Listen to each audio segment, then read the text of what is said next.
السلام علیکم ورحمۃ اللہ تعالی وبرکاتہ۔ مرکز اہل سنت جامعہ رضویہ منظر اسلام کے یوٹیوب چینل ہم سبق درس نظامی میں آپ کا خیر مقدم ہے۔ جنہوں نے اب تک ہمارے چینل کو سبسکرائب نہیں کیا ہے وہ ضرور سبسکرائب کر لیں اور گھنٹی بھی دبا دیں تاکہ ہر اپلوڈ کی نوٹیفیکیشن اور اطلاع آپ تک پہنچتی رہے۔ ساتھ ہی ساتھ اپنے ساتھیوں سے بھی شیئر کریں اور بات پسند آئے تو لائک بھی کیا کریں۔ آپ کے سامنے اب حضرت مولانا مفتی محمد قمر صاحب اصول الشاشی کا درس دیں گے، آپ حضرات اس کو بغور سماعت فرمائیں۔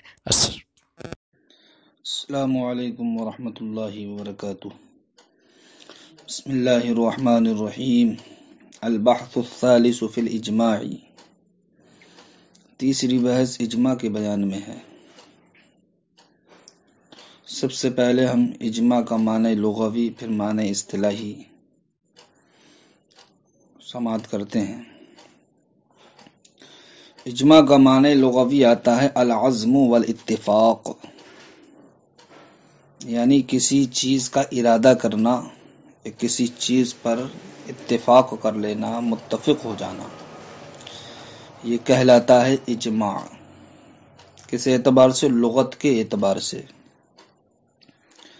اصطلاح میں اجماع کس کو کہا جاتا ہے؟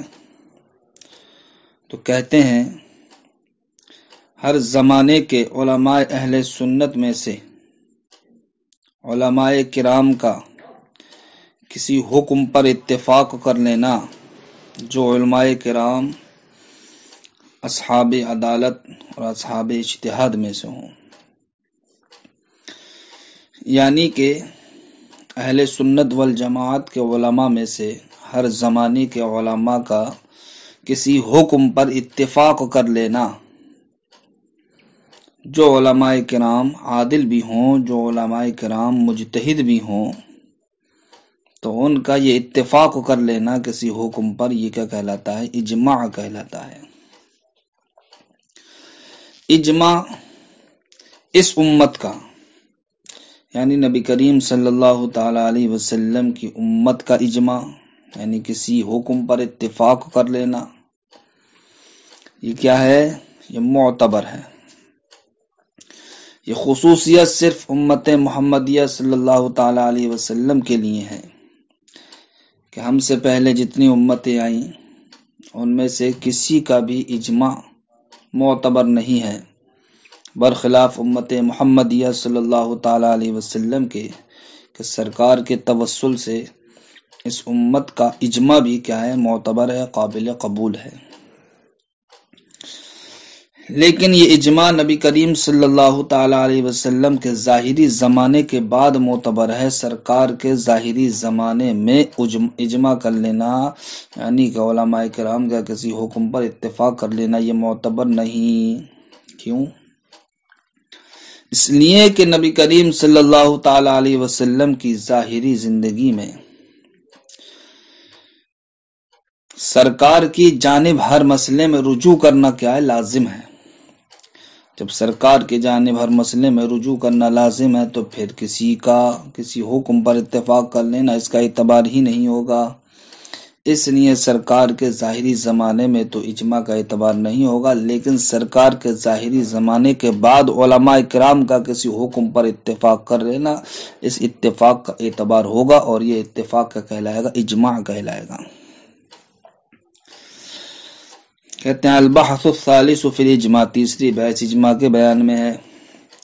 فصل اجماع هذه الامت بعدما توفى رسول اللہ صلی اللہ تعالی علیہ وسلم فی فروع الدین حجت، اس امت کا اجماع نبی کریم صلی اللہ تعالی علیہ وسلم کے ظاہری طور پر رخصت ہو جانے کے بعد دین کے فروع میں، یعنی فروع دین میں کیا ہے؟ حجت ہے۔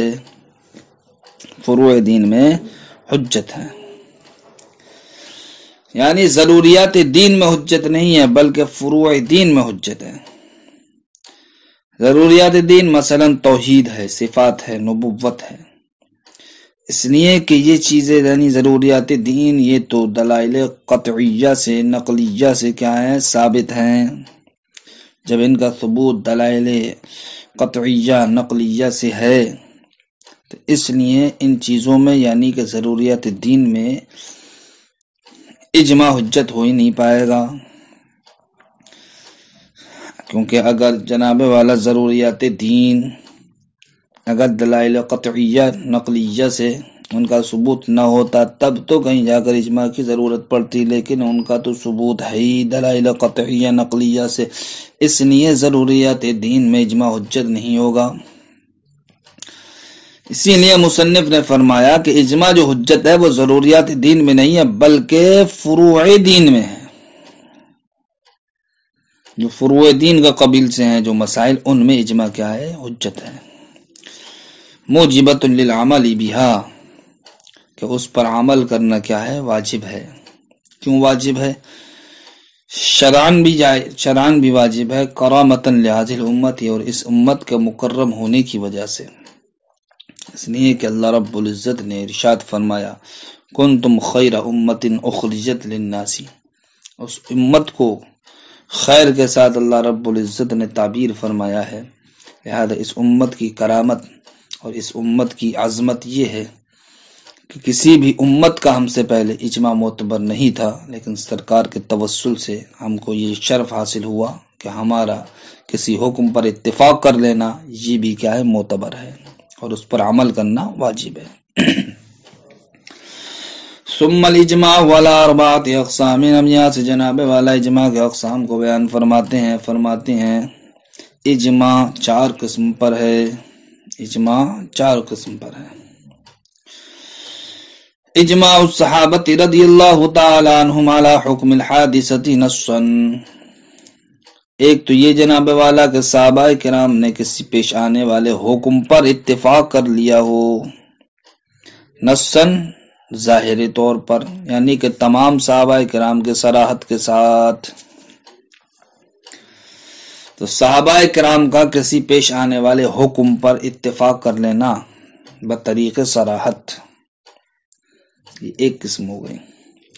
پھر دوسری قسم یہ ہے کہ صحابہ کرام کا کسی حکم پر اتفاق کر لینا، لیکن بعض صحابہ کرام کی تو صراحت ہو، لیکن دوسرے بعض صحابہ کرام نے خاموشی اختیار کی ہو، کائے سے؟ رد کرنے سے، اس اتفاق کو رد کرنے سے۔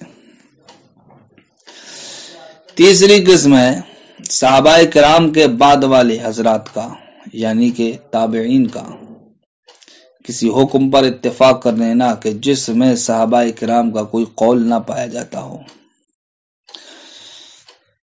چوتھی قسم یہ ہے کہ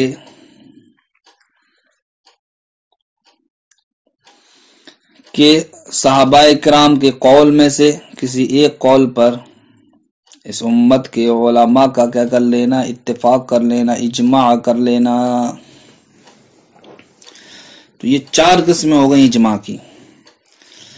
اجماع یا تو صحابہ کرام رضی اللہ تعالیٰ عنہ نے کسی حکم پر، کسی پیش آنے والے حکم پر اتفاق کیا ہوگا بطریق صراحت، یا پھر بعض صحابہ کرام نے کسی پیش آنے والے حکم پر اتفاق کیا ہوگا بعض حضرات کی صراحت کے ساتھ، اور دوسرے بعض حضرات کے اس اتفاق کو انکار کرنے سے یا رد کرنے کے سکوت کے ساتھ، یعنی کہ بعض حضرات نے تو اس کی صراحت کی ہو، اتفاق کی، اور بعض حضرات نے اگرچہ اتفاق کی صراحت نہیں کی ہے لیکن جناب والا انہوں نے رد بھی نہیں کیا بلکہ رد سے بھی خاموشی اختیار کی ہے۔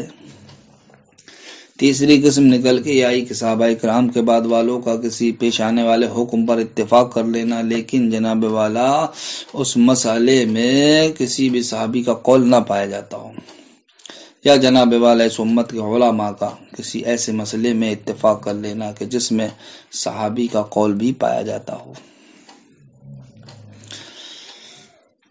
تو ایسا اجماع کہ جس پر تمام صحابہ کرام نے بطریق صراحت اتفاق کیا ہو، جیسے جناب والا تمام صحابہ کرام کا حضرت ابوبکر صدیق رضی اللہ تعالیٰ عنہ کے ہاتھ پر بیعت کر لینا، یہ جناب والا ایسا اجماع ہے، ایسا اتفاق ہے کہ تمام صحابہ کرام کی اس میں صراحت موجود ہے اتفاق پر۔ اسی طریقے سے جناب والا ایسا اجماع کہ جس میں بعض صحابہ کرام کی تو صراحت ہو لیکن دوسرے بعض صحابہ کرام نے انکار بھی نہ کیا ہو. اس کی مثال جیسا کہ جناب والا ایک بار میں 3 طلاقیں واقع کرنے سے 3 طلاق کا واقع ہو جانا، اس پر حضرت عمر رضی اللہ تعالیٰ عنہ کا تو اجماع ہے لیکن باقی صحابہ کرام کا اس پر اتفاق نہیں ہے، لیکن ان کی جانب سے انکار بھی نہیں پایا جاتا ہے، تو انکار سے سکوت بھی ہے یہاں پر. تو یہ ایسے اجماع کی مثال ہے کہ جس میں بعض صحابہ کرام نے اتفاق کی صراحت کی ہے لیکن دوسرے بعض صحابہ کرام نے رد کرنے سے سکوت اختیار کیا ہے. ثم الاجماع والا 4 اقسام، پھر اجماع جناب والا 4 قسم پر ہے. اجماع الصحابہ رضی اللہ عنہم، صحابہ کرام رضی اللہ تعالیٰ عنہ کا علی حکم الحادثتی، کسی پیش آنے والے حکم پر اتفاق کر لینا، نصاً بطریق صراحت. ثم اجماعهم بنص البعض، دوسری قسم بتاتے ہیں صحابہ کرام کا بعض حضرات کی صراحت کے ساتھ کسی آنے والے حکم پر اتفاق کر لینا، وسکوت الباقین عن الرد، اور باقی صحابہ کرام کا رد سے خاموشی کے ساتھ، یعنی کہ انکار کرنے سے خاموشی کے ساتھ. ثم اجماع من بعدهم، پھر جناب والا صحابہ کرام کے بعد جو حضرات ہیں یعنی کہ تابعین کرام، ان کا کسی پیش آنے والے مسئلے پر اتفاق کر لینا، فیما لم یوجد فیہ قول السلف، کہ جس مسئلے میں کسی بھی صحابی کا قول نہ پایا جاتا ہو. ثم الاجماع والا احد اقوال السلف، چوتھی قسم یہ جناب والا اس امت کے علماء کا اتفاق کر لینا صحابہ کرام کے کسی ایک قول پر. تو اما الاول فهو بمنزلۃ آیۃ من کتاب اللہ تعالی، یہاں سے بتا رہے ہیں کہ اجماع کی جو 4 قسمیں نکل کے آئی ہیں یہ درجے میں مرتبے میں ایک برابر نہیں ہے بلکہ ہر ایک کا درجہ علیحدہ علیحدہ ہے. تو پہلی والی قسم جو بیان کی یعنی کہ جس میں صحابہ کرام نے بطریق صراحت اتفاق کیا ہو، تو کہتے ہیں وہ اجماع کتاب اللہ کے درجے میں ہے. جس طریقے سے آیت قرآنیہ کا حکم ہے کہ اس کا منکر کیا کافر ہے، اسی طریقے سے جو اجماع تمام صحابہ کرام کی صراحت کے ساتھ ہوا ہو اس کا بھی منکر کیا ہے کافر ہے.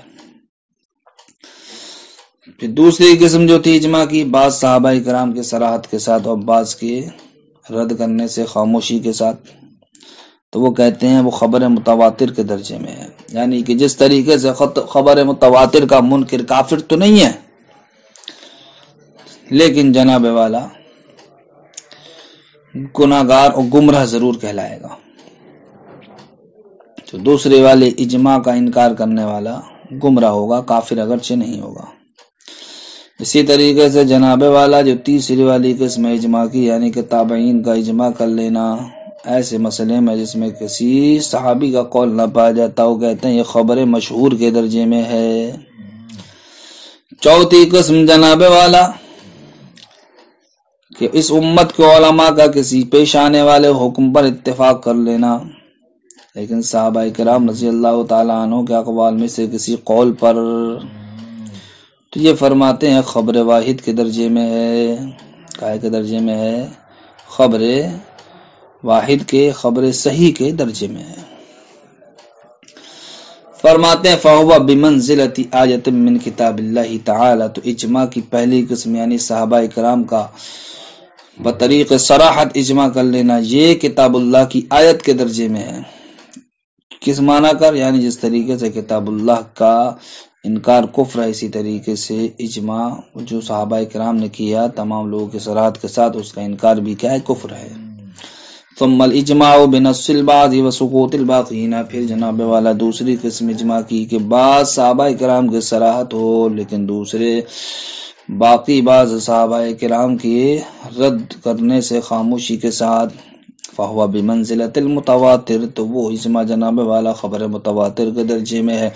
ثم اجماع من بعدهم. پھر جناب والا ان حضرات کا اجماع جو صحابہ کرام کے بعد کے ہیں بمنزلۃ المشہور من الاخبار. خبر مشہور کے درجے میں ہے. ثم اجماع المتاخرین علی احد اقوال السلف بمنزلۃ الصحیح من الاحاد، پھر فرماتے ہیں جناب والا متاخرین کا اجماع کر لینا صحابہ کرام کے کسی قول پر یہ خبر صحیح کے درجے میں ہے، خبر صحیح کے درجے میں ہے۔ والمعتبر فی هذا الباب اجماع اہل الرأی والاجتہاد، یہاں سے ایک مسئلہ یہ بیان فرماتے ہیں کہ ہر عام و خاص کا اجماع معتبر ہے، یا کوئی خاص قید ہے، اجماع کرنے والے کیسے لوگ ہوں، تو اس کے تعلق سے مصنف علیہ الرحمہ ارشاد فرماتے ہیں کہ اجماع جو معتبر ہے وہ اہل رائے اور اہل اجتہاد کا معتبر ہے، جو اہل رائے ہوں اور مجتہد ہوں ان کا اجماع تو معتبر ہے، ہر عوام کا اور جناب والا متکلمین کا اور اس محدث کا کہ جس کو اصول فقہ میں کوئی بھی بصیرت حاصل نہیں ہے، تو ایسے حضرات کا کسی مسئلے پر اتفاق کر لینا یہ اجماع معتبر نہیں ہوگا۔ تو اجماع کے معتبر ہونے کے لیے ضروری یہ ہے جناب والا کہ جو اجماع کرنے والے ہیں وہ اہل رائے سے ہوں اور اہل اجتہاد سے ہوں۔ اگر اہل رائے اور اہل اجتہاد سے نہیں ہے، اگرچہ وہ متکلمین میں سے ہیں، یعنی کہ جو علم کلام کے جانکار ہیں، یا محدث میں سے ہیں کہ جن کو اصول فقہ کی بصیرت نہیں ہے، اگر ان حضرات نے کسی پیش آنے والے مسئلے پر اتفاق کر لیا تو ان کا وہ اتفاق معتبر نہیں ہوگا، وہ اجماع معتبر نہیں ہوگا۔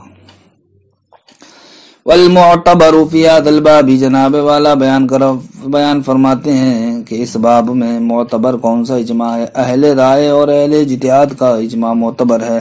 فلا يعتبر بقول العوام، تو جناب والا عوام کے قول پر اعتبار نہیں کیا جائے گا، والمتکلم اور متکلم کے قول پر اعتبار نہیں کیا جائے گا، والمحدث اور اس محدث کے قول پر اعتبار نہیں کیا جائے گا، الذی لا بصیرۃ له فی اصول الفقہ، جس کو اصول فقہ میں کوئی بصیرت حاصل نہیں ہے۔ السلام علیکم ورحمۃ اللہ۔